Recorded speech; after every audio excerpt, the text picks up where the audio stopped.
தண்ணி கொடுக்குறது பொண்ணு வருது, பொண்ணை பார்க்குறாங்க. என்ன இந்த பொண்ணு உங்களுக்கு ஒரு பொண்ணு இருக்கா தெரியாது எங்களுக்கு, நாங்கள் பொண்ணை தான் தேடிக்கிட்டு இருக்கோம். அப்புறம் இதெல்லாம் விசாரிச்சிருக்காங்க, குலம் கோத்திரமெல்லாம் விசாரிச்சோன்னா, ஆகா இது தானே தேடிக்கிட்டு இருக்கோம் நாங்கள், பருத்தி புடவையாக காய்ச்ச மாதிரி இருக்கேன்ட்டு உடனே கல்யாணம் ஃபிக்ஸ் பண்ணி 10 நாளில் கல்யாணம். லண்டன் புறப்பட்டு சேர்ந்த பொண்ணு. அப்போ எந்த அளவுக்கு ஒரு ஜாதகம், அதே ஜாதகத்தெல்லாம் வாங்கி பார்த்தேன் நான்.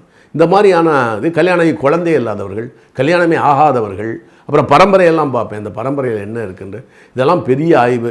வெள்ளை மனதோடு நம் சொல்லுகின்றது நான் சொல்லுவது உண்மைதான் அப்படின்னு இல்லை, நான் பிடிச்ச மேலுக்கு 3 கால்னு நான் வாதிட விரும்பவே இல்லை. இன்னொன்று ஒன்று சொல்லுகிறேன், இந்த நான் என்னுடைய வாழ்க்கை முடிவதற்குள்ளாக இந்த உண்மை தெரிந்தால் நான் சந்தோஷமாக இருப்பேன். ஏன்னா இது உண்மை, அது சந்தேகமே இல்லை. ஏன்னா எவ்வளோ பேரை பார்த்துட்டேன். நம்ம முருகேசன் ஒரு ஜோதிடர் இருக்கார், அவர்கிட்ட என்கிட்ட வேலை செய்கிற ஒரு பொண்ணு, அது குக்கு, ஒரு சமையல் பண்ணுறாங்க ஒரு அம்மா. அந்த அம்மாவோடைய அக்கா பையன் ஓடி போயிட்டான் வீட்டை விட்டு.